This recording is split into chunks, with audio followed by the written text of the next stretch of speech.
मुकं करोति वाचालं पंगुं लंघयते गिरिं यत्कृपातमहं वन्दे परमानन्दमाधवम्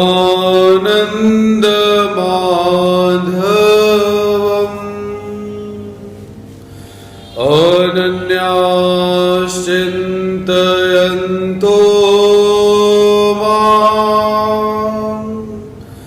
ये जना पर्युपासते तेषां नित्यवियुक्तानां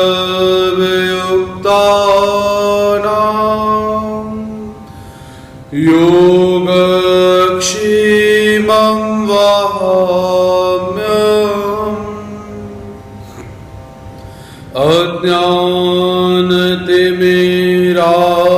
अज्ञानतिमिरान्धस्य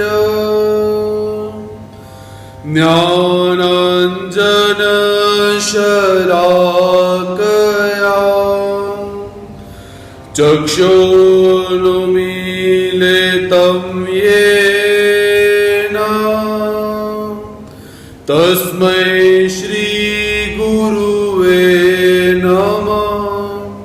श्री गोपाल कृष्ण महाराज की जय।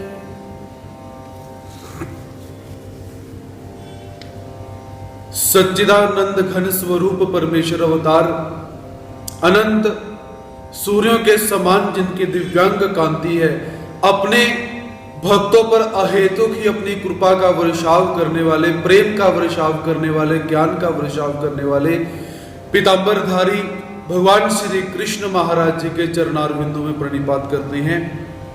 तत्पश्चात संपूर्ण गुरुजनों के प्रति नतमस्तक होकर आज के विषय में हम प्रवेश प्राप्त करते हैं। तो कल के सत्र के अंदर भक्ति योग, भक्त की महिमा, भक्त कैसा होना चाहिए और भक्ति का साधन में प्रवेश होने पर जीवात्मा को किस फल की प्राप्ति होती है, इस विषय के अंदर हमने ज्ञान को प्राप्त करा। तो ज्ञान सत्र को आगे बढ़ाते हुए अतः त्रयोदशोऽध्यायः।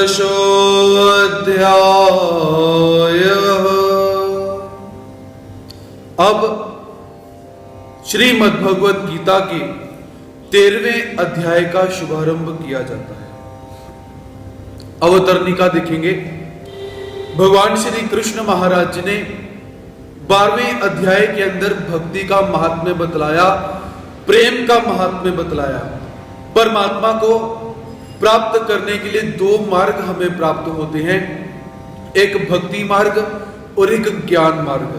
तो पिछले अध्यायों के अंदर परमात्मा कहीं कहीं पर भक्ति का निवेदन करते हैं, कहीं पर ज्ञान का निवेदन करते हैं। तो ये दोनों ही मार्ग जीवात्मा को परमात्मा तक ले जाने में सक्षम है। तो अब भगवान श्री कृष्ण महाराज जी ज्ञान का महात्म्य क्या होता है, श्रीमद् भगवत गीता दर्शन शास्त्र के सिद्धांत कौन कौन से हैं, किन तत्वों को श्रीमद् भगवत गीता शास्त्र मानती है, भगवान श्री कृष्ण महाराज जी किन किन तत्वों को मान्य करते हैं, उस विषय में 13वां अध्याय जिसका नाम है क्षेत्र क्षेत्रज्ञ ज्ञान योग, जिसके अंदर क्षेत्र और क्षेत्रज्ञ का विवेचन हमें प्राप्त होता है, तत्वों का विवेचन हमें प्राप्त होता है, ऐसे अध्याय का और ऐसे तत्व का परमात्मा यहां पर निरूपण करते हैं। श्री भगवान वाच, भगवान श्री कृष्ण महाराज जी बोले, इदं शरीरं कौन्तेय क्षेत्रमित्यभिधीयते एतद्यो वेत्ति तं प्राहुः क्षेत्रज्ञ इति तद्विदः। इदं शरीरं कौन्तेय क्षेत्रमित्यभिधीयते एतद्यो वेत्ति तं प्राहुः क्षेत्रज्ञ इति तद्विदः। भगवान श्री कृष्ण महाराज जी कहते हैं, कौन्तेय, हे कुंती नंदन अर्जुन, इदम, यह रूप से कहे हुए, इदम अर्थात यह शरीरम, यह रूप से कहे जाने वाले शरीर को क्षेत्रम इति अभिधीयते, क्षेत्र इस नाम से कहा जाता है, कहते हैं। अर्थात यह शरीर है, ऐसा जब कहा जाता है तो इस शरीर को श्रीमद् भगवद गीता शास्त्र के अनुसार क्षेत्र कहा जाता है। एतत्, यह, इस क्षेत्र को यह जो वेत्ति अर्थात जानता है, तम तद्विधि, उसको ज्ञानी लोग क्षेत्रज्ञ इति प्राहु, क्षेत्रज्ञ कहते हैं। जो साधक इस शरीर को और इस आत्मा को, शरीर के अंतर्भूत आत्मा को भी अच्छी तरह से जानता है, उसे क्षेत्रज्ञ कहा जाता है। क्षेत्र अर्थात शरीर, ज्ञ अर्थात जानना। जो क्षेत्र को अच्छी तरह से जानता है उसे क्षेत्रज्ञ कहा जाता है। ध्यान से सुनेंगे, क्षेत्र अर्थात शरीर, क्षेत्रज्ञ अर्थात जो क्षेत्र को अच्छी तरह से जानता है, जानने वाला। तो ऐसा क्षेत्र और क्षेत्रज्ञ का विवेचन परमात्मा यहां पर करते हैं।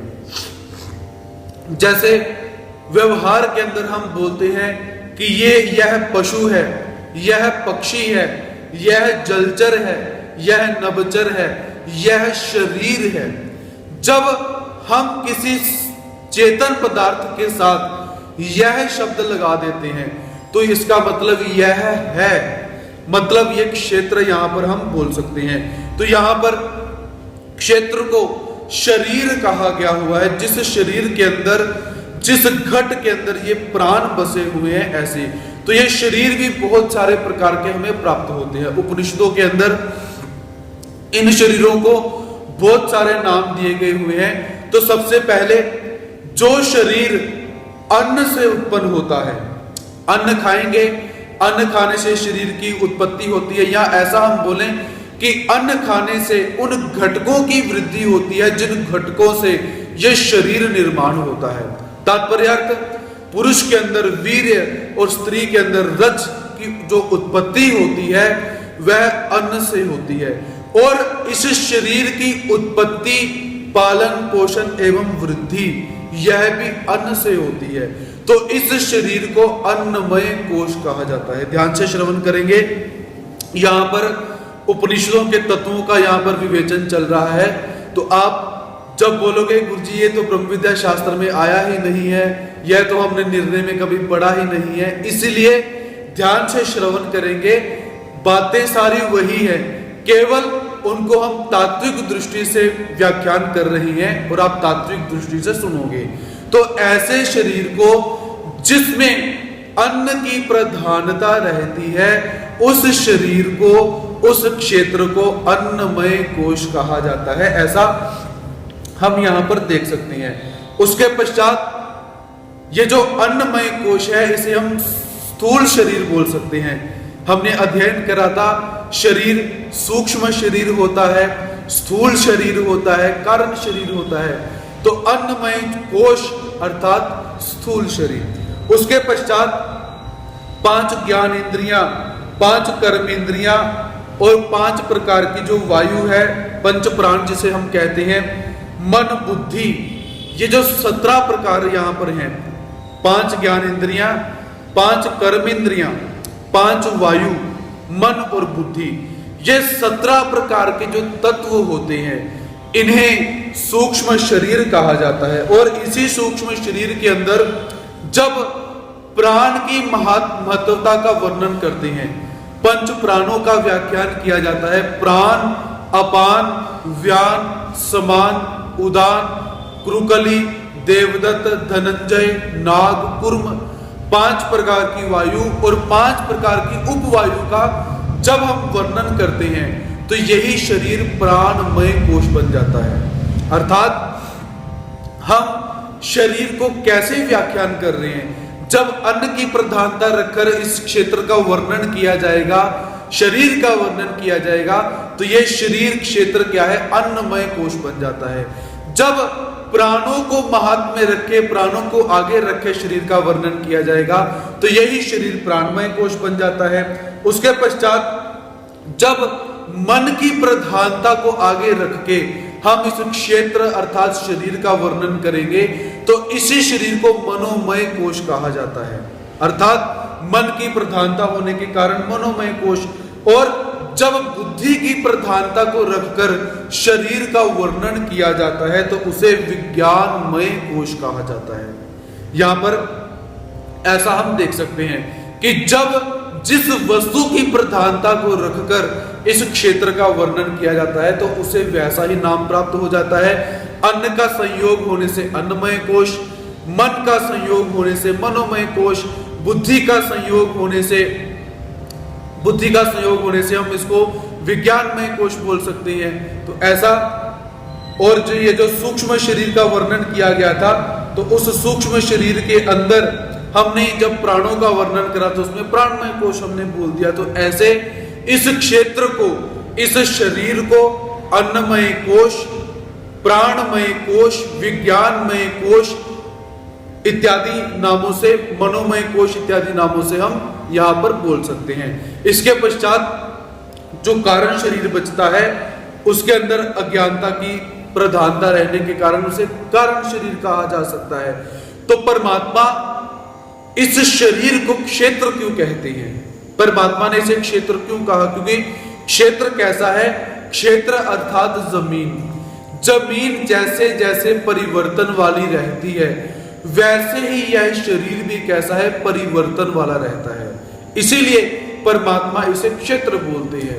और जैसे जमीन के अंदर जैसा बीज डालोगे वैसा ही फल प्राप्त होता है, ये सिद्धांत है, अटल नियम है। वैसे ही इस क्षेत्र के अंदर, शरीर रूपी क्षेत्र के अंदर जैसा कर्म रूपी बीज डालोगे वैसा ही फल प्राप्त होगा, ये अटल सिद्धांत है। इसलिए भगवान श्री कृष्ण महाराज जी इस शरीर को क्षेत्र कह रहे हैं। इस क्षेत्र के अंदर, भूमि के अंदर यदि सत्कर्म रूपी बीज डाला जाए तो सत्कर्म रूपी अच्छे अच्छे फल प्राप्त हो जाएंगे। यदि इस क्षेत्र के अंदर असत्कर्म रूपी, पाप रूपी बीज को बोया जाए तो पाप रूपी फल अर्थात नरक ही प्राप्त होंगे। इसलिए भगवान श्री कृष्ण महाराज जी इस शरीर को क्षेत्र बोल रहे हैं। जैसा करोगे वैसा भरोगे, इस अर्थ के अंदर। और जो साधक इस क्षेत्र को अच्छी तरह से जान जाता है, इसके कार्य कारण स्वरूप लक्षण जान जाता है, तो वह साधक क्या है, क्षेत्रज्ञ कहलाता है। ऐसा भगवान श्री कृष्ण महाराज जी यहां पर बतला रहे हैं। क्षेत्रज्ञं चापि मां विद्धि सर्वक्षेत्रेषु भारत, क्षेत्रज्ञयोर्ज्ञानं यत्तज्ज्ञानं मतं मम। क्षेत्रज्ञं चापि मां विद्धि सर्वक्षेत्रेषु भारत, क्षेत्रज्ञ योर ज्ञानम यत्तज्ज्ञानम मतम मम। भगवान श्री कृष्ण महाराज जी कहते हैं कि हे भारत, हे भरत कुल में पैदा हुए श्रेष्ठ अर्जुन, सर्व क्षेत्रेषु क्षेत्रज्ञम माम अपि विद्धि। संपूर्ण क्षेत्रों में, संपूर्ण शरीरों में क्षेत्रज्ञ मुझे ही समझ। अब परमात्मा क्या निवेदन करते हैं कि जो शरीर के अंदर आत्मा तत्व है उसे यहां पर क्षेत्रज्ञ कहा गया है। पहले क्षेत्रज्ञ किसे कहा गया था? जो शरीर को जानता है, अर्थात आत्मा, पहले भी। और अब परमात्मा निवेदन करते हैं कि संपूर्ण क्षेत्रों में क्षेत्रज्ञ मुझे ही समझ, अर्थात ये जो आत्मा है, ये यहां पर ये जो जानने वाली शक्ति है, ये मैं ही हूं, ऐसा समझ। और क्षेत्र क्षेत्रज्ञो, क्षेत्र और क्षेत्रज्ञ का यद जो ज्ञानम ज्ञान है, तत् मम मतम ज्ञानम, वही मेरे मत में सच्चा ज्ञान है। परमात्मा निवेदन करते हैं कि हे अर्जुन, संपूर्ण क्षेत्रों में क्षेत्रज्ञ मुझे ही जान, और क्षेत्र और क्षेत्रज्ञ का ये जो ज्ञान है यही सच्चा ज्ञान है, ऐसा मेरा मन है। परमात्मा यहां पर निवेदन करते हैं। तो यहां पर क्षेत्रज्ञम चापि माम विद्धि सर्वेषु सर्व क्षेत्रेषु भारत, कि संपूर्ण शरीर के अंदर मैं क्षेत्रज्ञ हूं, ऐसा परमात्मा बोलते हैं। क्योंकि हमने पूर्व अध्ययन के अंदर एक तत्व का निरीक्षण किया था कि परमात्मा के होने से संपूर्ण सृष्टि का होनापन होता है। वैसे ही शरीर के अंदर क्या है, जब हम बोलेंगे कि मैं हूं, जब रात को हम सो गए, सोने के पश्चात जब हम उठे, उठने के पश्चात सबसे पहला भाव क्या उत्पन्न होता है? मैं हूं, अर्थात मेरी सत्ता है, मैं अभी जीवित हूं। जो प्राण वहां पर बोले गए, जो मैं वहां पर बोला गया हुआ है, उसे क्षेत्रज्ञ जानना चाहिए। क्योंकि मैं का संबंध कैसे है? हूं के साथ। जैसे मैं हूं, मैं के पश्चात हूं आता है, हूं के आगे से अगर मैं निकाल दिया जाए तो हूं की सत्ता समाप्त हो जाती है। ऐसे ही यदि शरीर में से चेतना निकल जाए और उस चेतना के अंदर परमात्मा का अंश भी है, वो निकल जाए तो शरीर की कोई वैल्यू नहीं रह जाती। इस अर्थ में परमात्मा यहां पर निवेदन करते हैं कि प्रत्येक शरीर के अंदर जो प्राण है वो प्राण मैं हूं, अर्थात क्षेत्रज्ञ मुझे जानना चाहिए, क्योंकि मेरे होने से आत्मा और शरीर की सत्ता है, ऐसा परमात्मा यहां पर बोलते हैं। उसके पश्चात यहां पर परमात्मा ज्ञान का लक्षण बताते हैं कि क्षेत्र और क्षेत्रज्ञ के ज्ञान को जानना ही सच्चा ज्ञान है। क्योंकि क्या है? ज्ञान, ज्ञेय और ज्ञाता, ये तीन प्रकार के घटक हमें प्राप्त होते हैं। सबसे पहले क्या है? ज्ञेय। ज्ञेय अर्थात जिस वस्तु के विषय में हमें ज्ञान है, उस वस्तु को ज्ञेय कहा जाता है। जिस विषय को हम जानते हैं उसे ज्ञेय कहा जाता है। ज्ञान, जिस साधन के माध्यम से हम उस ज्ञेय को जानते हैं, उसे ज्ञान कहा जाता है। ज्ञाता, जो जान रहा है, जो जिसको अभिभूति हो रही है, उसे ज्ञाता कहा जाता है। तो परमात्मा निवेदन करते हैं कि हे अर्जुन, प्रत्येक वस्तु के अंदर जो शक्ति है वो मैं ही हूं, ज्ञाता भी मैं हूं, ज्ञान भी मैं हूं और ज्ञेय भी मैं ही हूं। इसलिए जो इस सच्चे ज्ञान को जान जाता है, क्षेत्र को भी जान जाता है। क्षेत्र अर्थात शरीर, जानने वाला, और क्षेत्रज्ञ, शरीर को हम बोलेंगे, जो शरीर यहां पर हमने लिया इसे हम ज्ञेय बोल सकते हैं, जिसे हमने जानना है। क्षेत्रज्ञ जो जान रहा है, ज्ञाता, और जो जानने का भाव है उसे ज्ञान कहा जाता है। जो क्षेत्र, क्षेत्रज्ञ, ज्ञेय, ज्ञान और ज्ञाता, इन सबको जान जाता है, वही सच्चा, सच्चे अर्थ में ज्ञानी है, और इसी को सच्चा ज्ञान कहा जाता है। ऐसा भगवान श्री कृष्ण महाराज जी अर्जुन को यहां पर बतलाते हैं। तत्क्षेत्रम यच्च यादृक् यद्विकारी यतश्च यत् स च यूयत् प्रभावश्च तत्समासेन मे शृणु। तत्क्षेत्रम यच्च यादृक् यद्विकारी यतश्च यत् स च यो यत् प्रभावश्च तत्समासेन में शृणु।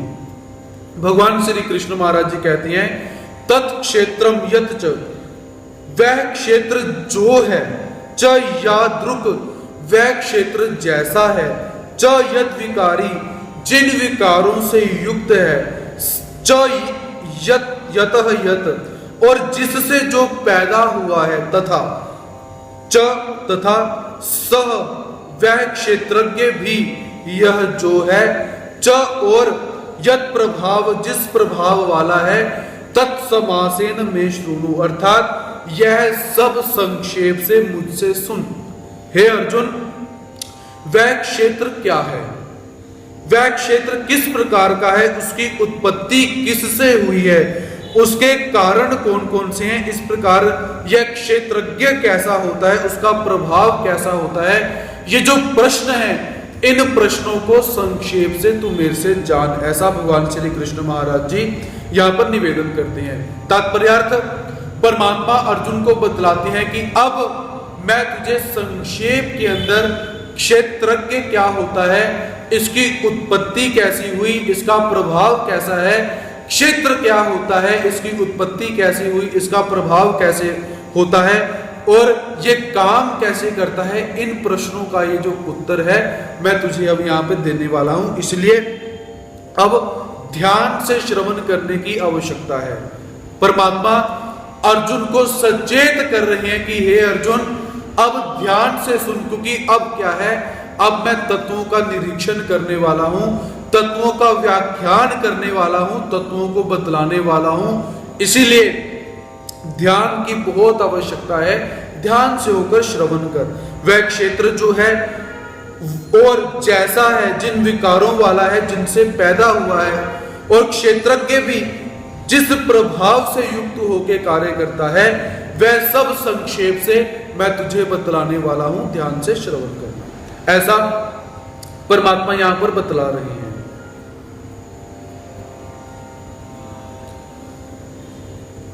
ऋषिर्भि बहुधा गीतम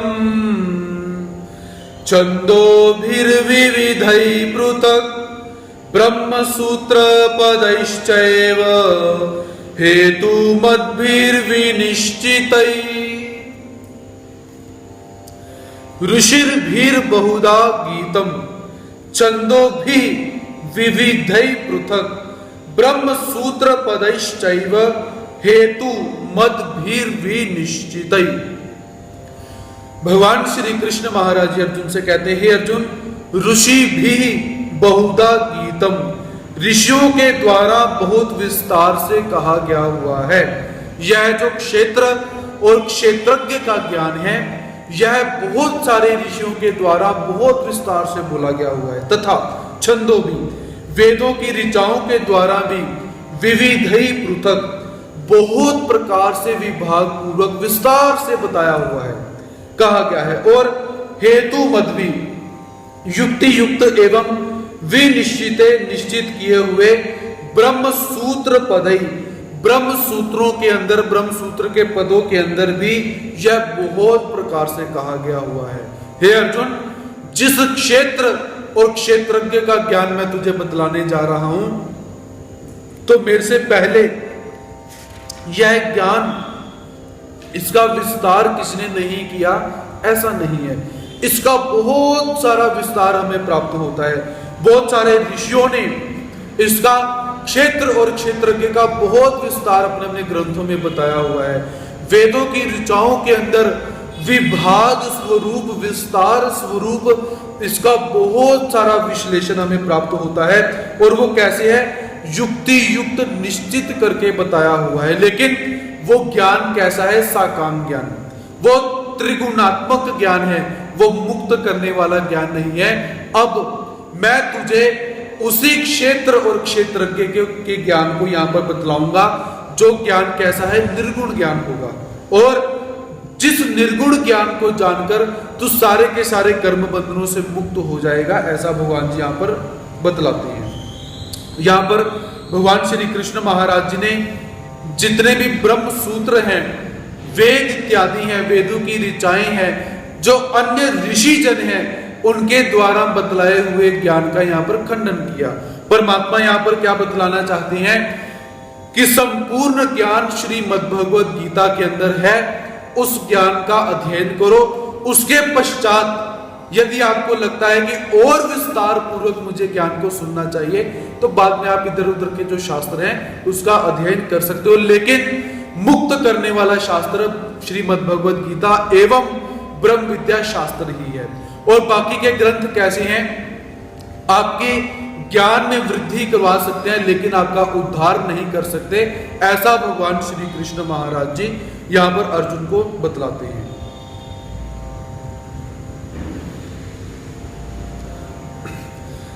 महाभूतान्यहंकारो बुद्धिर्व्यक्तमेव च इंद्रियाणि दशैकं च पंचचेन्द्रिय गोचरः। महाभूतान्यहंकारो बुद्धिर्व्यक्तमेव च इंद्रियाणि दशैकं च पंचचेन्द्रिय गोचरः। भगवान श्री कृष्ण महाराज जी श्रीमद् भगवत गीता के दार्शनिक सिद्धांतों का वर्णन करते हैं। हे अर्जुन, अव्यक्तम च बुद्धि, मूल प्रकृति और समष्टि बुद्धि महातत्व, अहंकार समष्टि अहंकार, महाभूतानि पांच महाभूत, पांच महाभूत च दश इंद्रियाणि और 10 प्रकार की जो इंद्रियां होती हैं, एकम च पंच, एकम अर्थात एक मन, तथा पंच इंद्रिय गोचर, 5 इंद्रियों के जो विषय कहे जाते हैं, एवं यही 24 तत्वों वाला क्षेत्र है। यहां पर क्षेत्र के अंदर कौन कौन से तत्व होते हैं, शरीर के अंदर किन किन तत्वों की महत्वता सिद्ध की जाती है, सत्ता सिद्ध की जाती है, इस विषय में परमात्मा यहां पर निवेदन करते हैं कि हे अर्जुन, यह शरीर कैसे है, 24 तत्वों से युक्त है। पहले आगे परमात्मा और तत्व भी बताएंगे। तो सबसे पहले परमात्मा निवेदन करते हैं अव्यक्तम च बुद्धि, मूल प्रकृति। अव्यक्तम च, अव्यक्त नाम मूल प्रकृति का यहां पर बताया गया हुआ है। तो परमात्मा निवेदन करते हैं कि इस शरीर को बनाने के अंदर मूल प्रकृति का भी जो बहुत बड़ा योगदान रहता है। उसके पश्चात बुद्धि, यह पद समष्टि बुद्धि एवं महतत्व का वाचक है। बुद्धि अर्थात ये जो शरीर के अंदर निश्चय करने वाला एक प्रकृति का तत्व हमारे शरीर में है, जिसे बुद्धि कहा जाता है। तो ये भी कैसे है, शरीर के अंदर एक मूल प्रकृति होने के कारण इसे प्रकृति एवं विकृति बोल सकते हैं। क्योंकि बुद्धि कैसी है, ये बुद्धि कोई दिखाई देने वाली चीज नहीं है कि जैसे हम बोलें कि सामने माइक पड़ा हुआ है, हम इसे देख सकते हैं। ऐसे बुद्धि को दिखाना हो तो बुद्धि को दिखाने के लिए हम क्या बोल सकते हैं कि जब कोई जीवात्मा बुद्धि परक कोई बात करेगा, बुद्धि परक आचरण करेगा, कोई चातुर्य वाली बात करेगा, तो हम क्या बोलते हैं कि ये जीवात्मा बुद्धिमान है, क्योंकि इसके पास बुद्धि है। हमने उस बुद्धि को देखा नहीं लेकिन अनुभव किया, इसीलिए बुद्धि को प्रकृति के अंदर ग्रहण किया जा रहा है। प्रकृति के जो तत्व हैं उन तत्वों के अंदर ग्रहण किया जा रहा है। इसलिए मूल प्रकृति का कार्य होने से इस बुद्धि को प्रकृति विकृति भी कहा जाता है। उसके पश्चात अहम भाव, यह पद समष्टि अहम भाव का वाचक है। तो इसको अहम भाव भी कहा जाता है। ये भी कैसे है, ये भी शरीर की एक प्रकृति है, विकृति है। प्रकृति कैसे, आपको कहा जाए कि अहंकार को दिखाओ, आप अहंकार को उत्पन्न करके दिखा सकते हो, लेकिन अहंकार को वास्तविक आप दिखा नहीं सकते, क्योंकि ये कोई दिखाई देने वाली चीज नहीं है, ये अनुभव करने वाली चीज है। अहंकार अर्थात मैं, जब मैं बोलूं कि मैंने ये काम किया, मैं कितना बड़ा हूं, मैं इस उपाधि से युक्त हूं, ये जो मैं पने की भावना होती है, इसे तत्व कहा गया हुआ है, इसे एक प्रकृति कहा गया हुआ है, विकृति कहा गया हुआ है। इसके पश्चात महाभूतानि, महाभूतानि अर्थात 5 प्रकार के महद्भूत, पृथ्वी, वायु, अग्नि, जल, आकाश, ये 5 प्रकार के जो महतत्व का वर्णन यहाँ पर किया गया हुआ है,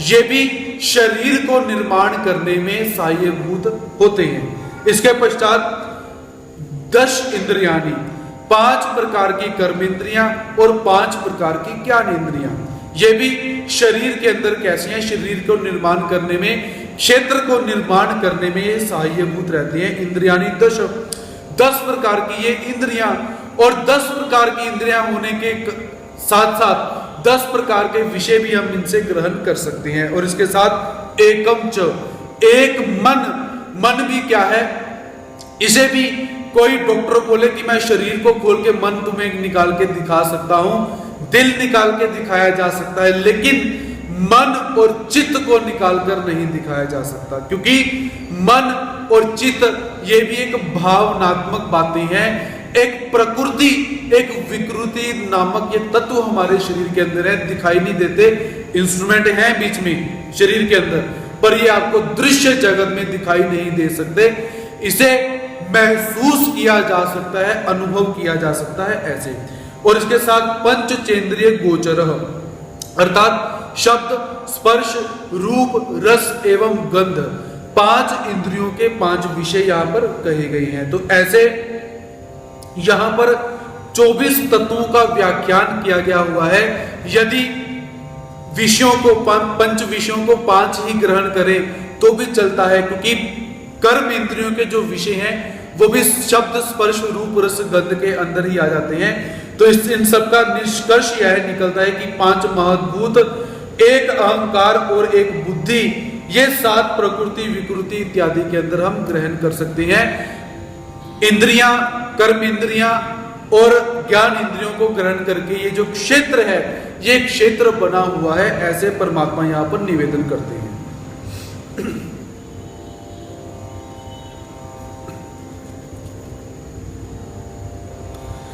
इच्छा, द्वेष, सुखम दुखम, संगाच्चेतना धृति, एतत् क्षेत्रं समासेन सविकारम् उदाहृतम्।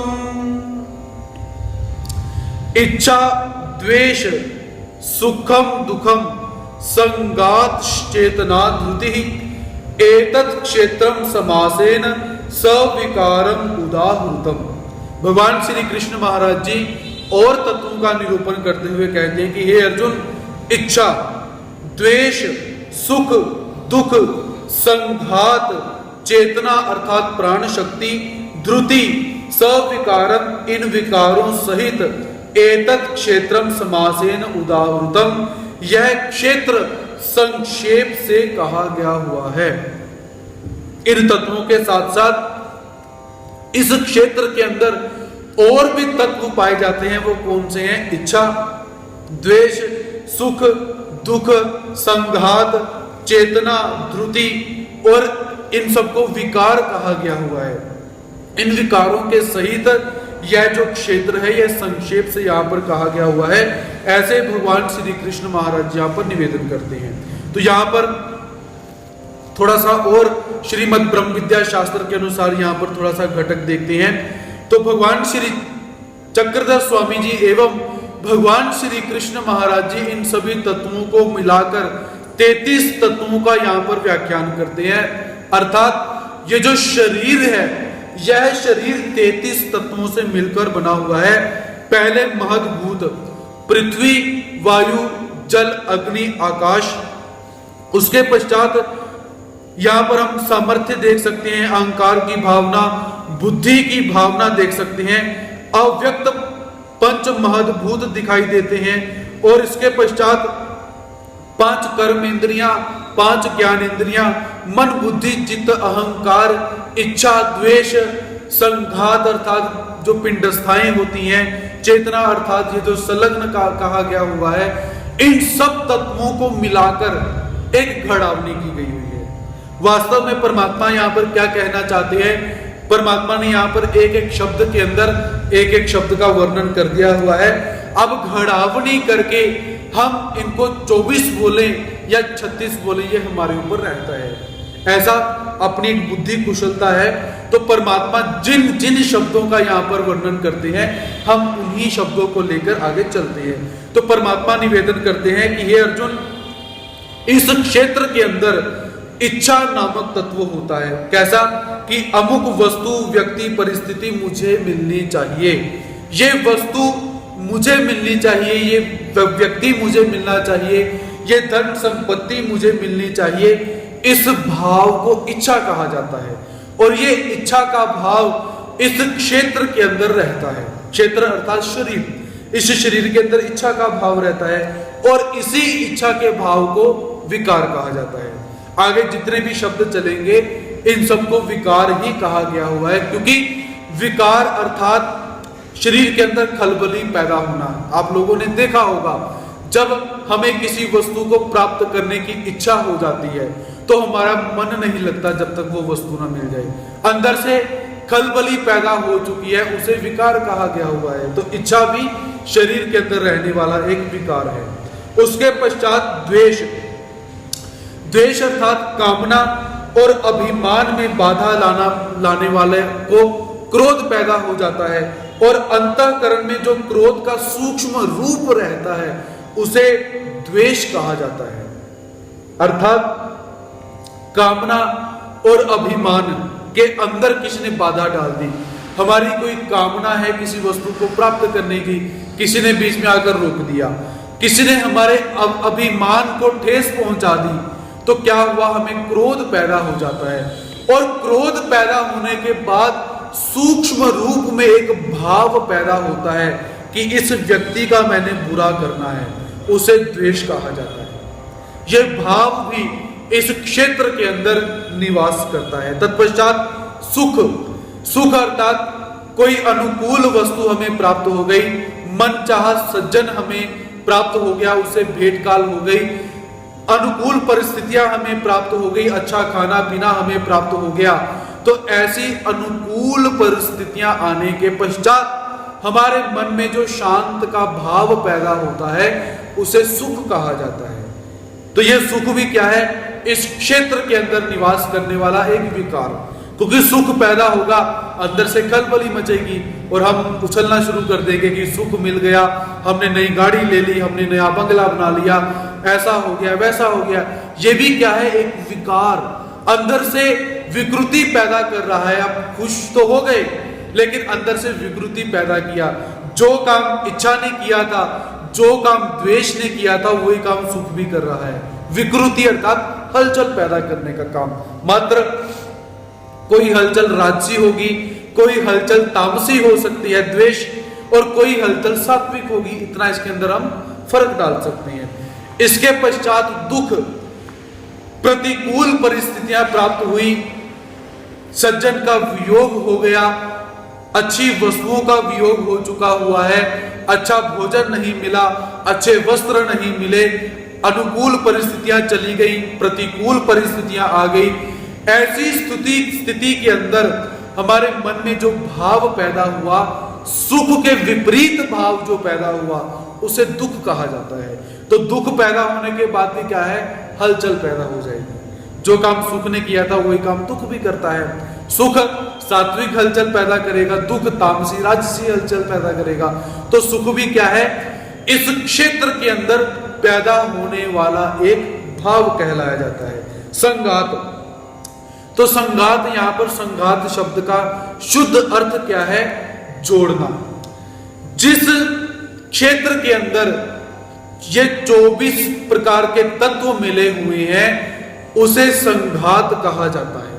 इस शरीर के अंदर जब ये सारी की सारी चीजें आकर मिक्स हो जाती है, मन बुद्धि चित्त अहंकार इंद्रियां, प्रकृति विकृति इच्छा और महद्भूत आकर इकट्ठे हो गए, रजोगुण सतोगुण तमोगुण आकर इकट्ठे हो गए और इंद्रियों के विषय आकर इकट्ठे हो गए, तो ये सारे जब मिल जाते हैं तो इन्हें संघात कहा जाता है। इस शरीर को संघात अर्थात मिला हुआ कहा जाता है। और ब्रह्म विद्या शास्त्र के अनुसार हमारे अधिकरणों ने संघात शब्द के अंदर पिंडस्थाओं को ग्रहण किया हुआ है।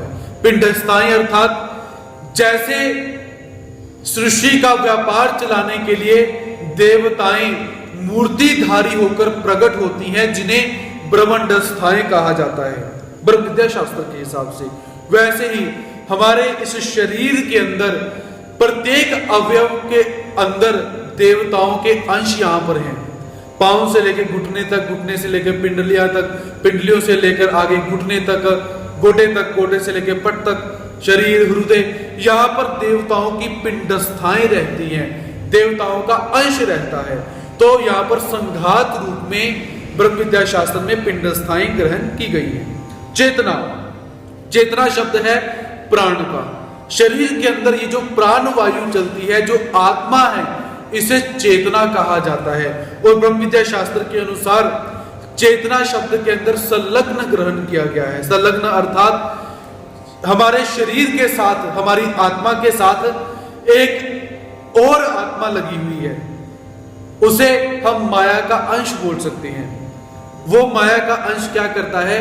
इस जीवात्मा को कर्म करने के विषय में प्रेरणा करता है। पहला मानसिक कर्म जो होता है, वह कर्म करने में जीवात्मा स्वतंत्र है, और वाचिक और शारीरिक कर्म करने के विषय में संलग्न इस जीवात्मा को चेष्टकत्व करता है, धक्के मारता है, भाई तुमने ये सोचा था अब करो, तुमने ये भी सोचा था ये करो। क्योंकि जीवात्मा कैसा है? अनंत जन्मों में अनंत कर्म इसने किए, लेकिन करके भूल गया। आपसे अब अगर ये पूछा जाए कल सुबह आपने क्या खाया था, आप सोच में पड़ जाओगे कल सुबह क्या खाया था, फिर जब याद करोगे तब याद आएगा। तो जीवात्मा की ऐसी बुद्धि, तो अनंत जन्मों के अनंत कर्म जीवात्मा कैसे याद रखेगा? इसीलिए हमारे साथ एक मुनीम लगा दिया गया हुआ है मूल सृष्टि से। वो मुनीम कैसा है? हमारे सारे के सारे कर्मों का लेखा जोखा रखता है। जब ये जीवात्मा मुक्त होगा तभी वो माया का अंश भी मुक्त होकर माया के स्वरूप में चला जाएगा। ऐसा ये जो संलग्न होता है, ये कैसा है? एक ऐसा हार्डवेयर बोले जिसके अंदर प्रत्येक जीवात्मा का शुरू से लेकर अंत तक का पूरा डाटा जहां पर सेव है। प्रत्येक आत्मा के साथ अलग अलग संलग्न लगा हुआ है। प्रत्येक जीवात्मा के लेखा जोखा रखने के लिए मुनीम अलग अलग से है। जब मेरी मुक्ति होगी तो मेरे साथ लगा संलग्न मुक्त होगा, आपकी मुक्ति होगी आपके साथ लगा हुआ संलग्न मुक्त होगा।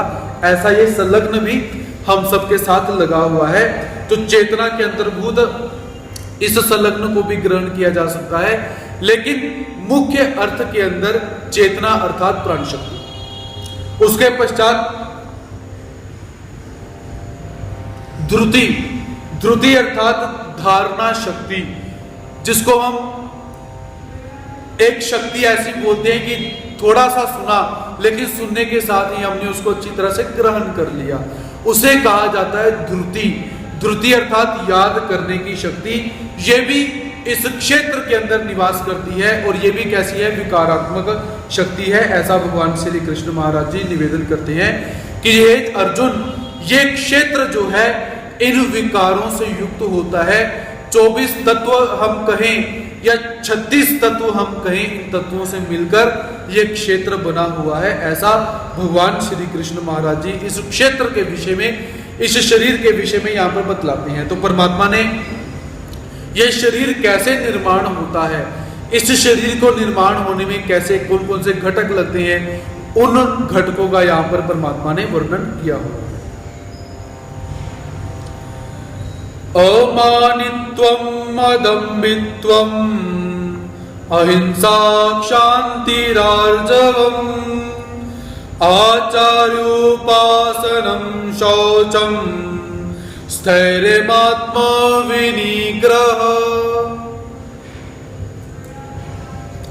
अमानित्वम् अदम्भित्वम् अहिंसा क्षान्तिरार्जवम् आचार्योपासनम शौचम स्थैर्यमात्म विनिग्रह।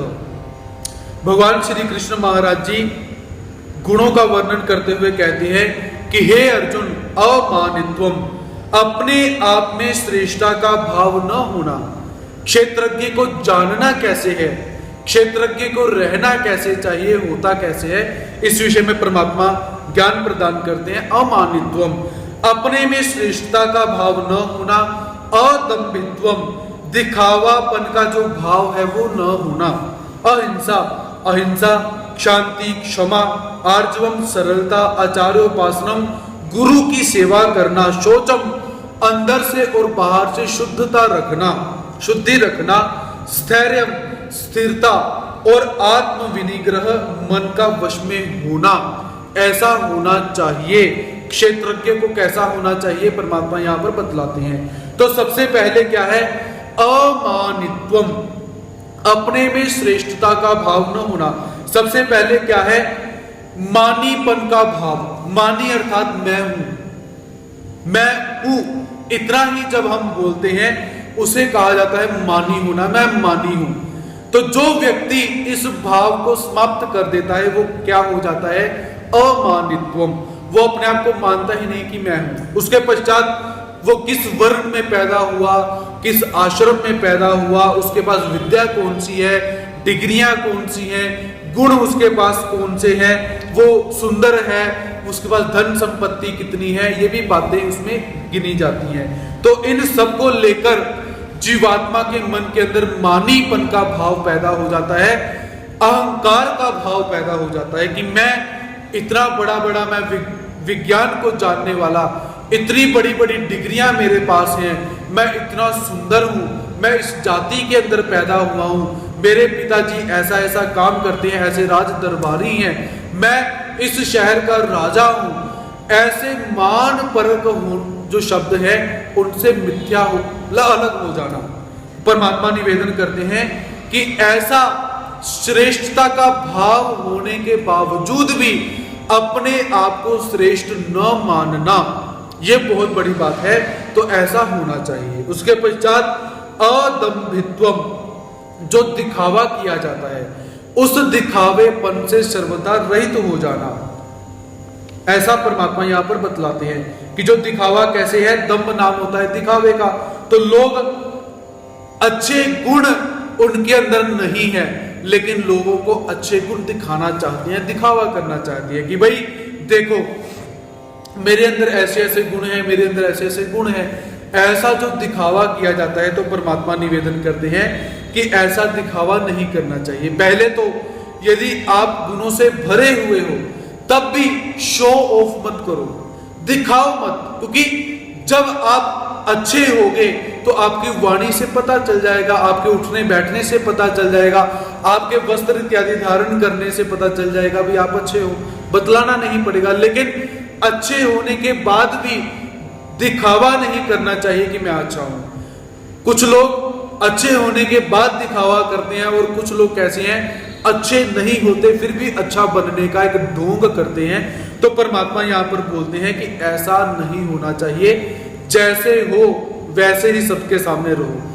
अच्छे हो तो अच्छे बन के रहो, बुरे हो तो ठीक है, बुरे होकर अंदर से बुरे हो तो बाहर से बुरे होकर नहीं रहना, लेकिन ज्यादा नहीं दिखाना कि देखो ये कितना मेरा कितना बड़ा आडंबर है, ऐसा नहीं दिखाना चाहिए। इसी को परमात्मा यहां पर दंभ बोलते हैं।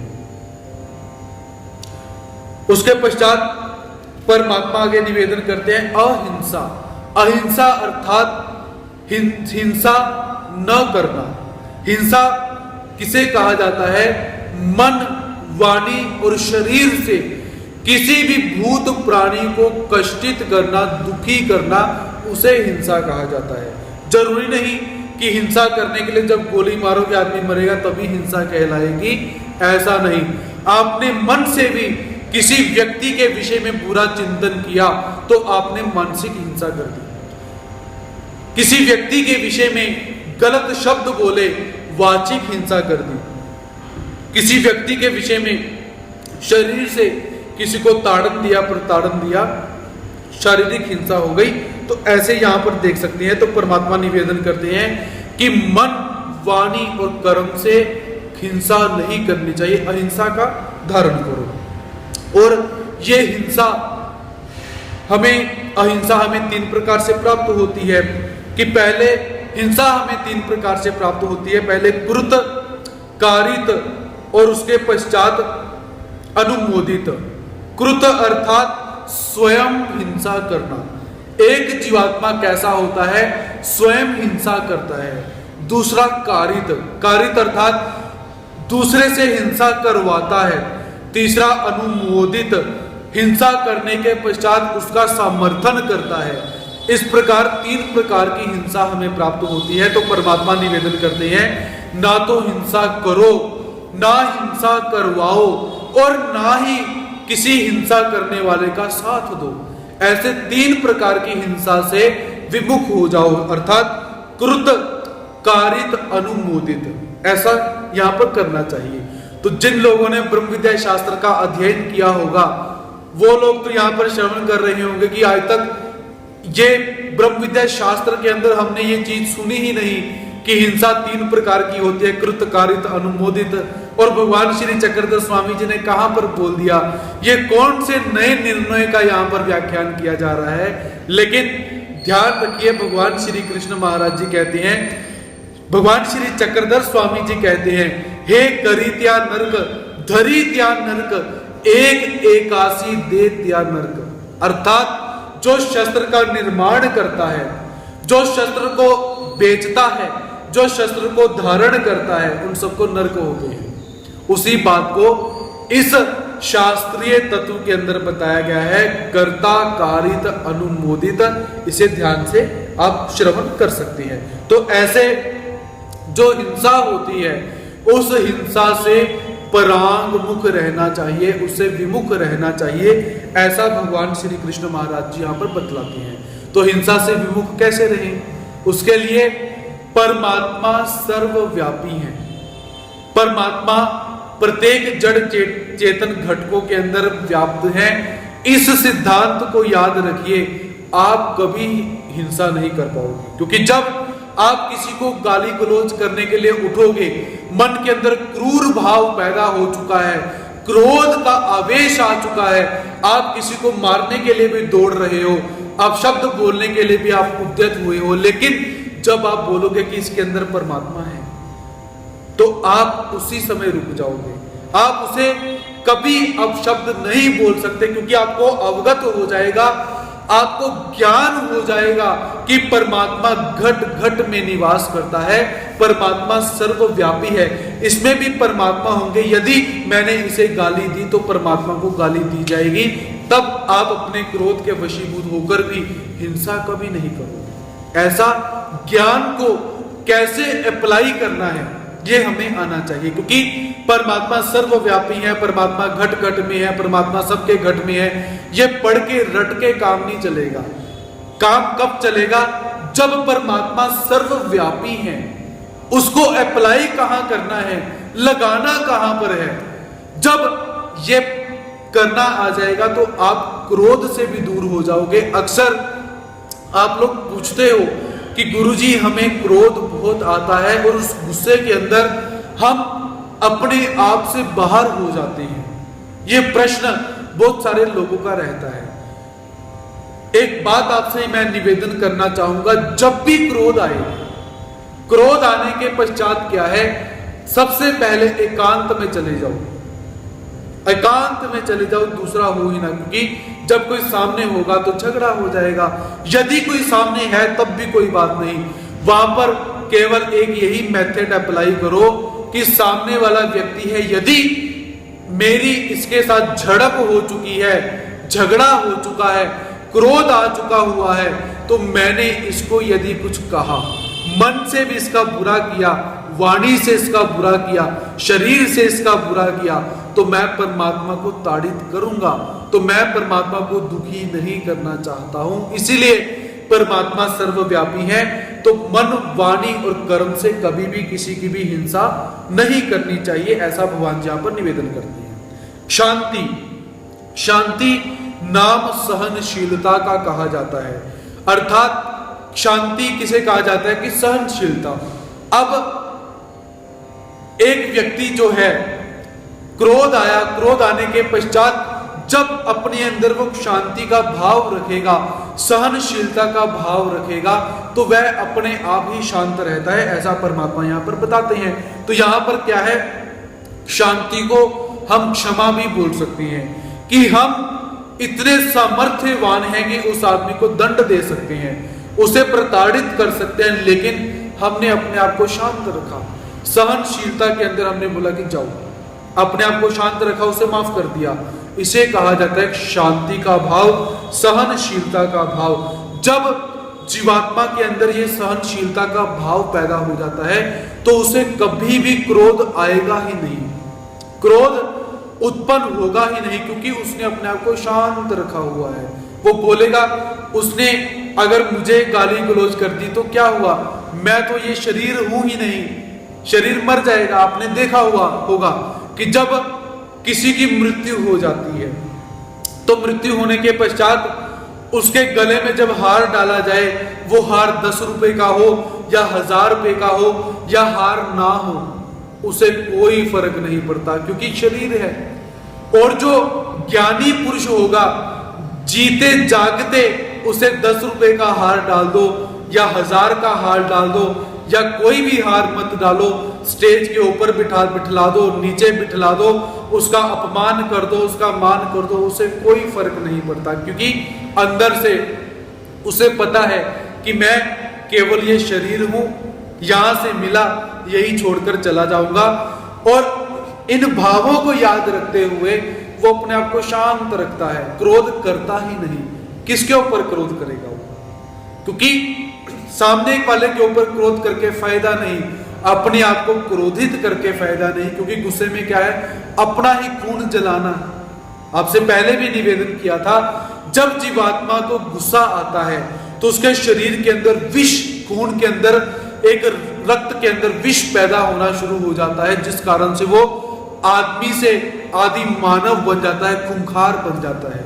आप लोगों ने देखा होगा गुस्से के अंदर लोग क्या बोलते हैं कि मैं तेरा खून पी जाऊंगा, मतलब इंसान होकर मैं तेरा खून पी जाऊंगा, ऐसे शब्द। और वास्तव में कोई उसे बुलाकर बोले, भाई इधर आ, चल तू पहले खून ही पी ले, बाकी काम हम बाद में करेंगे, तो क्या वो पी सकता है? नहीं। लेकिन उस क्रूर भाव के अंदर इंसान क्या बोलता है कि जो हो ही नहीं सकता। तो ऐसे क्रोध करने का कोई एक फायदा भी नहीं है, एक भी, नुकसान ही नुकसान है। तो ऐसा जानकर परमात्मा का जो भक्त है वो कैसे है, शांति, शांति के अंदर निवास करता है। उसके पश्चात आर्जवम, आर्जवम अर्थात सीधा और सरल तरीके, सरल भाव को आर्जवम कहा जाता है। जिसके अंदर कोई आडंबर नहीं है, उस भाव को आर्जवम कहा जाता है। ना तो वो बड़ी बड़ी गाड़ियों के अंदर आपको दिखाई देगा, ना कोई उल्टे पाल्टे कपड़ों के अंदर वो दिखाई देगा, ना वो जो साधक परमात्मा का है वो सरल स्वभाव से आपको दिखाई देगा, ना कुछ ना कुछ ना कुछ। वो साधक कैसा है, उसका बोलना सरल होगा, उठना सरल होगा, खाना पीना सरल होगा, सोना सरल होगा। संसार में जब वो विचरण करते हुए आपको दिखाई देगा, वो वहां पर भी सरल होगा, उसका जागना सरल होगा, उसका सोना सरल होगा, उसका व्याख्यान सरल होगा, उसका समझना सरल होगा, उसका समझाना सरल होगा। जो परमात्मा का भक्त होता है उसकी प्रत्येक क्रिया सरल हो जाती है, इसलिए वह अपने शरीर को भी सरल रखता है। अर्थात सरल रखना मतलब वो आकड़ में नहीं रहता। आकड़ में मतलब मैं इतना बड़ा बड़ा हूं, मुझे यार पीछे बिठा दिया यहाँ पर, ऐसी आकड़ उसके अंदर नहीं रहेगी। उसमें भी वो सरल रहेगा, कोई बात नहीं। मुझे यदि 15 लोगों के पीछे बिठा दिया, कोई बात नहीं। मुझे खाने के लिए नहीं पूछा, कोई बात नहीं, मैं खाना खा लेता हूँ। नहीं पूछेंगे तो क्या हो जाएगा। मुझे इन लोगों को ये दे दिया, मुझे ये प्रदान नहीं किया, कोई बात नहीं। वो साधक कैसा है, सरल। जो क्षेत्र और क्षेत्रज्ञ को जानने वाला होता है वो कैसा है, आर्जवम, बिल्कुल सरल भाव से उसका जीवन अपना व्यतीत करता है। ऐसा उसकी वाणी भी कैसी रहती है, सरल रहती है। ऐसा उस क्षेत्र और क्षेत्रज्ञ को जानने वाला जो होता है, उसके लक्षण यहाँ पर परमात्मा बताते हैं। उसके पश्चात आचार्योपासनम, आचार्योपासनम अर्थात आचार्य कहा जाता है गुरु को, उपासना अर्थात उनकी सेवा करना। ये जो क्षेत्रज्ञ होता है और क्षेत्र को जानने वाला होता है, ये कैसा है, इसके अंदर लक्षण क्या और है, ये अपने गुरु की सेवा बहुत अच्छी तरह से करता है। आचार्योपासनम, ऐसे शास्त्र विहित, धर्म विहित होकर अपने गुरुजनों की सेवा करता है। इस प्रकार के इसके अंदर बहुत सारे गुण हमें प्राप्त होते हैं। और जो जिन आचार्यों का यहाँ पर वर्णन किया गया है वो आचार्य भी कैसे हैं, शास्त्र शुद्ध आचार्यों का वर्णन यहाँ पर परमात्मा ने किया हुआ है। गुरु कैसे होते हैं, आचार्य कैसे होते हैं, वो भी कैसे हैं, शुद्ध होने चाहिए, धर्म पारायण होने चाहिए, सरल होने चाहिए, ऐसा यहाँ पर निवेदन किया गया हुआ है। वो साधक गुरु कैसे होने चाहिए, ज्ञान भक्ति वैराग्य से संपन्न होने चाहिए, नियमों से संपन्न होने चाहिए, सरल वाणी बोलने वाले होने चाहिए, जिनके अंदर मोह ममता आसक्ति ना हो, जो केवल और केवल परमात्मा के लिए जीते हैं और केवल परमात्मा के धर्म के लिए अपना जीवन व्यतीत करते हैं। ऐसे आचार्यों की सेवा वह साधक करता है। तो परमात्मा यहाँ पर निवेदन करते हैं इन सभी गुणों से वह क्षेत्रज्ञ जो होता है वह इन सभी गुणों से युक्त होता है। और वो कैसा है, शौचम अर्थात शुद्ध, वह बाहर से भी शुद्ध रहता है और अंदर से भी शुद्ध रहता है, ऐसा परमात्मा यहाँ पर निवेदन करते हैं। स्थैर्यम, और गुण कौन सा है उसके अंदर, स्थैर्य अर्थात स्थिरता का भाव, कभी भी विचलित नहीं होता है, चलायमान नहीं होता है, विकारों की तरफ भागता नहीं है, ऐसा वह साधक स्थिरता का भाव अपने अंदर लाता है। तो ऐसे भाव को, स्थिरता के भाव को कैसे लाए, संसारिक भोग पदार्थ आदि और अंत वाले हैं, दुखों को देने वाले हैं, इसलिए इनके आने पर मैं हर्षित नहीं होऊंगा, इनके जाने पर मैं दुखी नहीं होऊंगा, ऐसा भाव मन में रखकर वह स्थैर्य हो जाता है, स्थिरता के भाव को रखता है। आत्म निग्रह, जो अपने आप को रोक कर रखता है, अपने आप को निग्रह करके रखता है, ऐसे क्षेत्रज्ञ जो होते हैं वह परमात्मा को प्राप्त कर जाते हैं, ऐसा भगवान श्री कृष्ण महाराज यहाँ पर बतलाते हैं।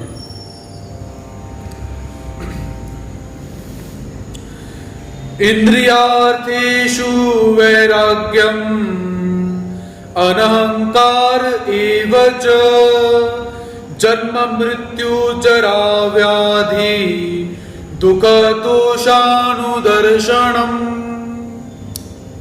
इंद्रियार्थेषु वैराग्यम अनहंकार एव च जन्म मृत्यु जरा व्याधि दुख दोषानुदर्शनम।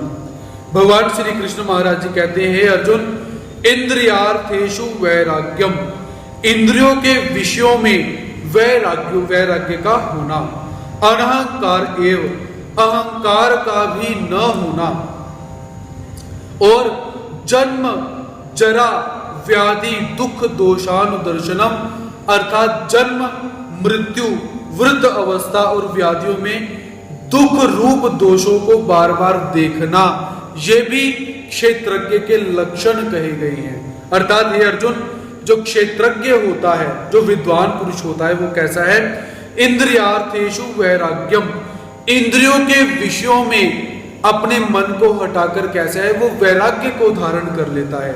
वैराग्य को धारण अर्थात विराग, जिस साधक का राग अनुराग आसक्ति समाप्त हो चुकी हुई है उसे वैरागी कहा जाता है। तो ये साधक कैसा है, संसारिक सभी वस्तुओं से राग को समाप्त कर देता है, आसक्ति को समाप्त करके अपने मन के अंदर एक शांत भाव को पैदा कर लेता है, उस शांत भाव को वैराग्य कहा जाता है। अर्थात मुझे केवल और केवल परमात्मा में राग है, किसी संसारिक पदार्थ में राग नहीं है, मैं परमात्मा में ही राग को समर्पित कर देता हूं, तो वो साधक कैसा है, ऐसा वैरागी बन जाता है। उसके पश्चात अनहंकार, अहंकार के भाव को सर्वथा भिन्न हो जाता है कि प्रत्येक व्यक्ति के मन में जो मैं पने की भावना रहती है कि मैं खाता हूं, मैं पीता हूं, मैं करता हूं, मैं सोता हूं, मैंने ये कार्य किया, मैं अगर ना होता तो ये कार्य ना हो पाता, मेरे कारण तुम हो, मेरे कारण तुम्हें ये सम्मान प्राप्त हुआ, मेरे कारण तुम्हें ये वस्तु प्राप्त हुई, इस भावना से सर्वथा वो साधक भिन्न हो जाता है और जन्म मृत्यु वृद्ध अवस्था रूपी दोषों को बार बार वो अच्छी तरह से जानता है, और जो जानता है वह कभी दुखी नहीं होता, ऐसे भगवान श्री कृष्ण महाराज यहां पर बतलाते हैं।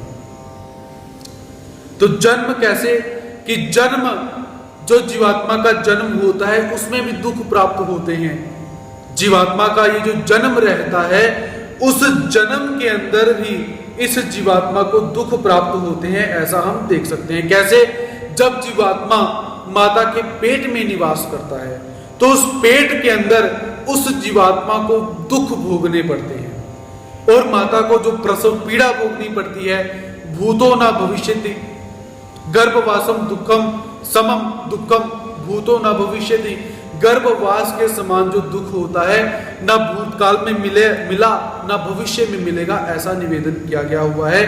तो जब जीवात्मा माता के पेट में निवास करता है तो उस जठराग्नि के अंदर, जो जार के अंदर जीवात्मा रहता है, जिसे हम गर्भ अवस्था के अंदर बोल सकते हैं, तो ऐसी स्थिति के अंदर जीवात्मा जब निवास करता है तो जठराग्नि की जब प्रज्वलित होती है तो उस जीवात्मा को वहां पर दुख होता है, क्योंकि गरम गरम अग्नि जब प्रज्वलित होगी उसे दर्द होगा। और जब माता कोई तीखा पदार्थ खा लेती है, गरम गरम पदार्थ खा लेती है, तब भी इसे दुख होता है। शरीर के अंदर जो कीटाणु है वो कीटाणु इसे लड़ते हैं, इसे तब भी दुख होता है। तो ऐसे जब जीवात्मा का जन्म होता है तो जीवात्मा को दुख प्राप्त होते हैं। मृत्यु, जब जीवात्मा की मृत्यु होती है तब भी इस जीवात्मा को दुख प्राप्त होते हैं। कहा जाता है कि जब मृत्यु का समय आता है तो इस जीवात्मा के शरीर में एक रोम के अंदर 1000 बिच्छुओं ने डंक मारा हो, एक रोम के अंदर ऐसी पीड़ा होती है। और एक मनुष्य शरीर के अंदर 3.5 करोड़ रोम हैं, और 3.5 करोड़ रोम के अंदर एक रोम के अंदर 1000 बिच्छू डंक मार रहे हैं। उस पीड़ा को आप इमेजिन भी नहीं कर सकते हैं। ऐसे जन्म के समय भी दुख, मृत्यु के समय में भी दुख, और उसके बीच में जो बाल्य अवस्था पैदा होती है, यौवन अवस्था पैदा होती है, वृद्ध अवस्था पैदा होती है, उसमें भी दुख। प्रत्येक अवस्था के अंदर दुख ही दुख भरा हुआ है। तो इन सभी दुखों को, दुख रूपी दोषों को जो बार बार जानता है वही सच्चे अर्थ में क्षेत्रज्ञ क्षेत्र को जानने वाला होता है। तो यहाँ पर क्षेत्रज्ञ के लक्षणों का वर्णन चल रहा है। जो इन सभी तत्वों को जानता है उसे क्षेत्रज्ञ कहा जाता है। क्षेत्रज्ञ का लक्षण यहाँ पर परमात्मा यहाँ पर बतलाते हैं। जन्म मृत्यु जरा व्याधि, जन्म जन्म होना, मृत्यु मृत्यु होना, जरा बुढ़ापा आना, व्याधि दुखों का आना, दोष दर्शनम, इस प्रकार के जो बहुत सारे दुखों को देखता है वह अच्छी तरह से क्षेत्र को जानने वाला होता है, ऐसा परमात्मा यहाँ पर निवेदन करते हैं। असक्तिरणभिष्वङ्गः पुत्रदार गृहादिषु नित्यं च समचितत्वम् इष्टानिष्टोपपत्तिषु। असक्तिरणभिष्वङ्गः पुत्रदार गृहादिषु नित्यं च समचितत्वम् इष्टानिष्टोपपत्तिषु। हे अर्जुन, और क्षेत्र को जानने वाला कैसा होता है, क्षेत्रज्ञ कैसा होता है? असक्ति, आसक्ति से रहित होना, पुत्र दार गृहादिषु, पुत्र स्त्री घर आदि में एक आत्मा घनिष्ठ संबंध का न होना, च इष्ट निष्ठोपपत्तिषु, अनुकूल प्रतिकूलता की प्राप्ति में, नित्य समचितत्वम, समचितत्व का जो नित्य रूप में सम रहता है, ऐसा जानना चाहिए। कि जो क्षेत्र को अच्छी तरह से जानता है उसमें और कौन से लक्षण हैं? सबसे पहले आसक्ति रहित तो होना। वो साधक कैसा है? गृहस्थ आश्रम में भी रहते हुए जो क्षेत्र को, इस शरीर को अच्छी तरह से जानता है, वो कैसा है? आसक्ति से रहित हो जाता है। और वो आसक्ति किसमें है? पुत्र स्त्री घर आदि में आसक्ति रहती है। पुत्र को हम मेरा पुत्र, मेरी स्त्री, मेरी बहन, मेरा घर, मेरी फैक्ट्री हम बोलते हैं। क्यों? क्योंकि इनके अंदर हमारी एक निष्ठता हो चुकी है। कि मेरी फैक्ट्री, मेरी दुकान, मेरा मकान। जो क्षेत्र को अच्छी तरह से जान लेता है वो कभी नहीं बोलेगा कि मेरा मकान और मेरी दुकान। वो इस एकात्म संबंध से अलग हो जाता है। वो बोलेगा कि ये जड़ वस्तु है, मैं चेतन वस्तु हूं। ऐसा वो भेद करके बात किया करता है। और कैसा है? इष्ट निष्ठोपपत्तिषु, अनुकूल स्थिति के अंदर, प्रतिकूल स्थिति के अंदर अपने चित्त को समभाव के अंदर रखता है। ये जो साधक है, जो क्षेत्र को अच्छी तरह से जानता है, उसके अंदर ये लक्षण पाए जाते हैं। ऐसा भगवान श्री कृष्ण महाराज जी निवेदन करते हैं। मयि चान्य योगेन भक्ति रव्यभिचारिणी विविक्त देश सेवित्वम् अरतिर्जन संसिद्धि। मयि चान्य योगेन भक्ति रव्यभिचारिणी विविक्त देश सेवित्वम् अरतिर्जन संसिद्धि। भगवान श्री कृष्ण महाराज जी निवेदन करते हैं, अर्जुन, मई अर्थात मुझ में, अनन्य योगेन, अनन्य योग के द्वारा, अव्यभिचारिणी, अव्यभिचारिणी भक्ति का होना, विविक्त देश सेवित्वम, एकांत स्थान में रहने का स्वभाव होना, च जन संसिद्धि, जन समुदाय में अरति प्रतीति का न होना। ये भी साधक के अंदर लक्षण कैसे हैं? जो क्षेत्र को जानता है उसमें लक्षण पाए जाते हैं। सबसे पहले क्या है? अनन्य योगेन, अनन्य योग के द्वारा वो कैसे है? परमात्मा में अनन्य लगा हुआ है। जब क्षेत्र को अच्छी तरह से जान लिया जाता है, जब क्षेत्रज्ञ बन जाया करता है, तो उस समय क्या है? उसके अंदर क्या है? अच्छी तरह से अनन्य भक्ति कूट कूट कर भरी हुई है। अव्यभिचारिणी भक्ति, उसकी भक्ति कैसी है? अव्यभिचारिणी, अव्यभिचारिणी का अर्थात जिसके अंदर व्यभिचार नहीं है, जिसके अंदर परिवर्तन नहीं है। व्यभिचार किसे कहा जाता है? परिवर्तन। आज इसके हैं तो कल उसके हैं, तो परसों उसके। ऐसी भक्ति को व्यभिचारी भक्ति कहा जाता है। लेकिन क्षेत्र और क्षेत्रज्ञ कैसे हैं? क्षेत्रज्ञ कैसा है? होता है अव्यभिचारिणी। उसकी भक्ति एक निष्ठ भक्ति होती है। कभी वो अपना पति नहीं बदलता, कभी इस देवता की तरफ चले गए, कभी उस देवता की तरफ चले गए, कभी उस देवता की तरफ चले गए, ऐसा नहीं। अव्यभिचारिणी भक्ति। और वो कैसा है? एकांत स्थान में रहते हुए जन समुदाय में प्रतीति को नहीं रखता है। जन समुदाय में व्यवहार करेगा, लेना देना का जो व्यवहार है वो करेगा, बोलने का व्यवहार करेगा, सब कुछ करेगा, लेकिन उन सब के अंदर आसक्ति रूप प्रतीति को नहीं रखता है। ऐसा भगवान श्री कृष्ण महाराज जी यहां पर निवेदन करते हैं। अध्यात्म ज्ञान नित्यत्वम तत्व ज्ञानार्थ दर्शनम एतज्ज्ञानमिति प्रोक्तम अज्ञानम यद तो अन्यथा।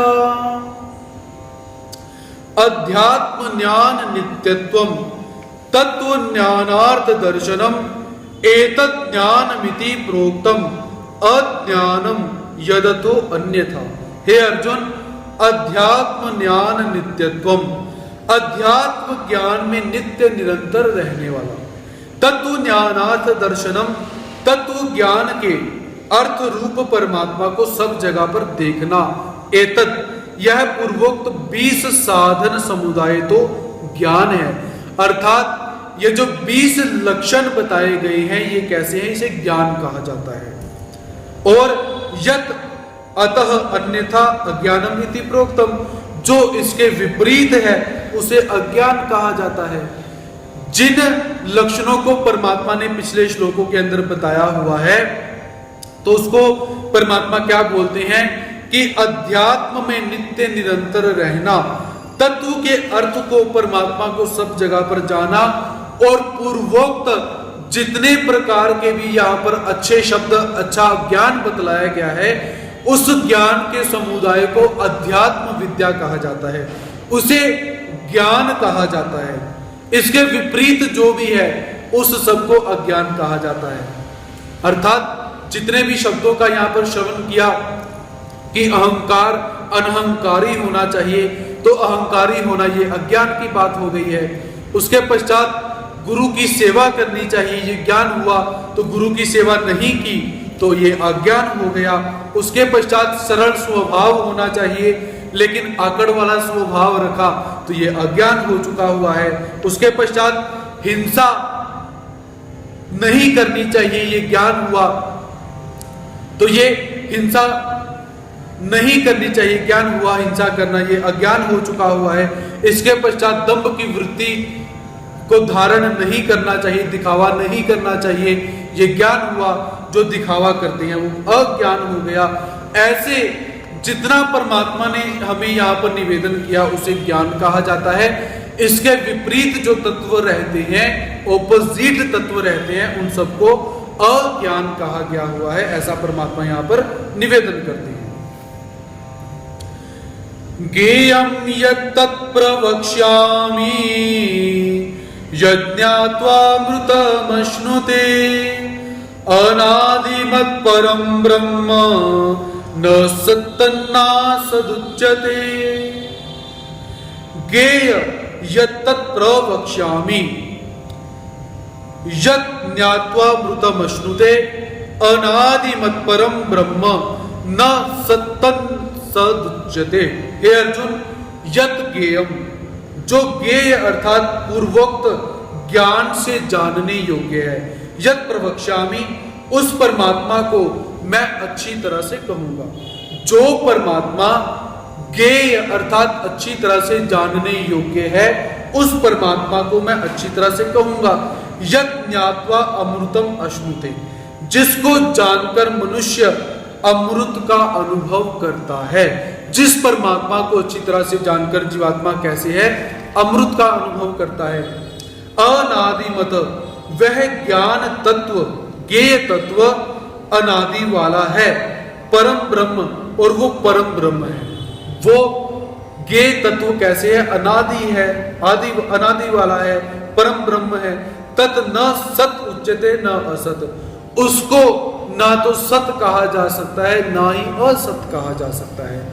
तो यहां पर भगवान श्री कृष्ण महाराज जी ज्ञेय, ज्ञाता और ज्ञान के विषय में निवेदन करते हैं। परमात्मा निवेदन करते हैं कि हे अर्जुन, जो ज्ञेय तत्व होता है, ज्ञेय तत्व अर्थात जिसको जाना जाए, किसको जाना जाए अर्थात परमात्मा को, उस परमात्मा रूपी ज्ञेय तत्व को मैं अच्छी तरह से तुझे बताऊंगा। जिसको जानकर तू अमृत का अनुभव करेगा, तू परमात्मा को प्राप्त कर लेगा। वह ज्ञेय तत्व कैसा है, अनादि, और वो कैसा है, परम तत्व वाला। उस वह ज्ञेय तत्व ना तो सत्य कहा जा सकता है ना ही असत्य कहा जा सकता है। ऐसा परमात्मा यहाँ पर बतलाते हैं। ज्ञेय अर्थात जिसको जाना जाए अर्थात परमात्मा।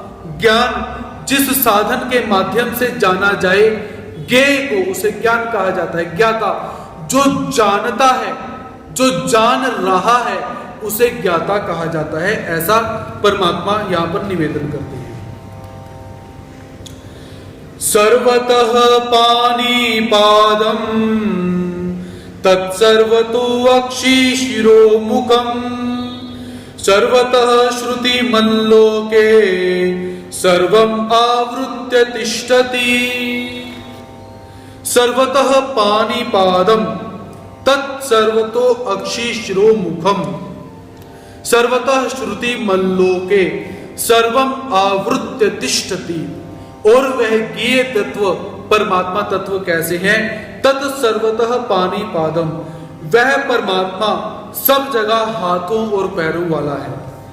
सर्वतो अक्षिशिरोमुखम, सब जगह नेत्रों और सिरों वाला और मुखों वाला है। सर्वतः श्रुति मत, सब जगह पर कानों वाला है।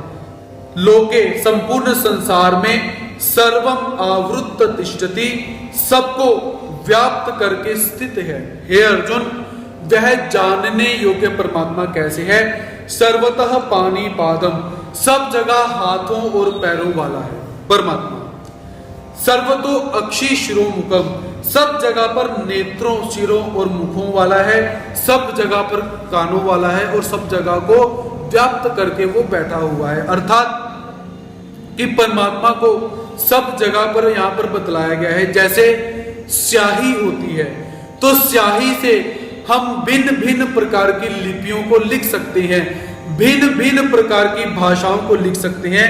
केवल लेखक को लिखने की कला आनी चाहिए। सोना, सोने से विभिन्न प्रकार के आभूषणों का निर्माण किया जा सकता है। वैसे ही परमात्मा कैसे हैं, सब जगह पर हैं। परमात्मा का स्वरूप सब जगह पर है, तो परमात्मा के हाथ और पैर सब जगह पर हैं। इसलिए जब भक्त परमात्मा को पुकार लगाता है, परमात्मा जल्दी आ जाते हैं, क्योंकि परमात्मा कैसे हैं, सर्वतः पानी पादम, परमात्मा के पैर सब जगह पर हैं। यदि कोई भक्त परमात्मा से कुछ मांगता है तो परमात्मा उसी समय दे देते हैं, क्योंकि परमात्मा के हाथ सब जगह पर विद्यमान है। सर्वतो अक्षी शिरो मुखम, परमात्मा के नेत्र सब जगह पर हैं, सिर सब जगह पर है, मुख सब जगह पर है।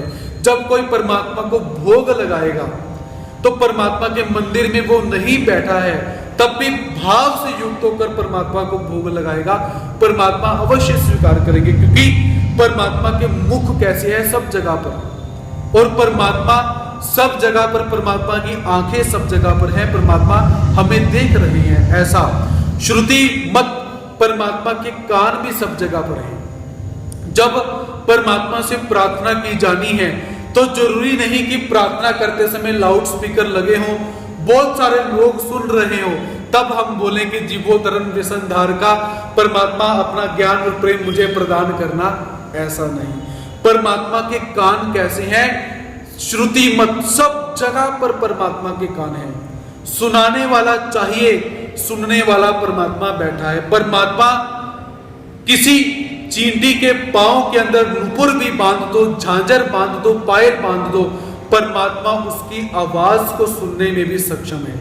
लेकिन चींटी के पांव के अंदर पैंजन को बांधना, ये हमें आना चाहिए। परमात्मा अनुरणीयांश, अनु से भी सूक्ष्म है, और परमात्मा उस भाव को भी श्रवण कर सकता है जिसको सुना नहीं जा सकता, जिसको बोला नहीं जा सकता, व्यक्त नहीं किया जा सकता। ऐसे परमात्मा के कान हैं। हमें बोलना आना चाहिए, अपने भावों को प्रकट करना आना चाहिए। हम परमात्मा को अपनी व्यथा बतला ही नहीं पाते, तो परमात्मा कहते कि जब बतलाओगे, भाव समर्पित करोगे, तो मैं तुम्हारी अवस्था को, प्रत्येक भाव को सुनने के लिए तुम्हारे पास बैठा हूं। सर्वतः श्रुति मत, मेरे कान तुम्हारे पास ही हैं, तुम बोलने के लायकी के हो जाओ, बोलने के अधिकारी हो जाओ, मैं तो सुनने के लिए बैठा ही हूं। सर्वे लोके सर्वम आवृत्त तिष्ठति, ऐसे परमात्मा संपूर्ण लोक को आवृत करके बैठे हुए हैं। सर्वेंद्रिय गुणाभासम सर्वेंद्रिय विवर्जितम असक्तम सर्वभृच्चैव निर्गुणम गुणभोक्तृ च। सर्वेंद्रिय गुणाभासम, सर्वेंद्रिय गुणाभासम सर्वेंद्रिय विवर्जितम असक्तम सर्वभृच्चैव निर्गुणम गुणभोक्तृ च। सर्वेंद्रिय विवर्जित, जो वह परमात्मा संपूर्ण इंद्रियों से रहित है।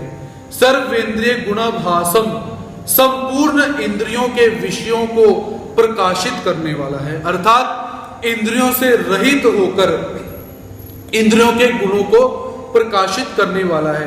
असक्तम, आसक्ति से रहित है, और सर्वभृत, संपूर्ण संसार का भरण पोषण करने वाला है। एवं च निर्गुणम, और तीनों गुणों से रहित है। गुण भोक्तृ च, संपूर्ण गुणों को भोगने वाला भी है। परमात्मा के दिव्य विपरीत धर्मों का यहाँ पर लक्षण बता रही है। वो परमात्मा कैसे है? वो परमात्मा संपूर्ण इंद्रियों से रहित है। ना तो उसके कान है, ना हाथ है, ना पैर है, ना मुख है, ना कुछ है, ना कुछ है। लेकिन सर्वेंद्रिय गुणाभासम, इतना होने के बाद भी परमात्मा सब इंद्रियों से युक्त है। परमात्मा खाते हुए भी दिखाई देते हैं, देखते हुए भी दिखाई देते हैं, चलते हुए भी दिखाई देते हैं, लेकिन परमात्मा इंद्रियातीत है। परमात्मा को देखने सुनने के लिए इंद्रियों की आवश्यकता नहीं है। असक्तम, और वो परमात्मा कैसे हैं? आसक्ति से रहित, सबका भरण पोषण करने वाले हैं। और परमात्मा कैसे हैं? तीनों गुणों से रहित, रजोगुण, तमोगुण, सतोगुण से रहित हैं। इसके साथ संपूर्ण गुणों के भोक्ता भी हैं। कोई परमात्मा से गुस्से से बात करेगा, परमात्मा गुस्से से उत्तर देते हैं। कोई प्रेम से बात करेगा, परमात्मा प्रेम से उत्तर देंगे।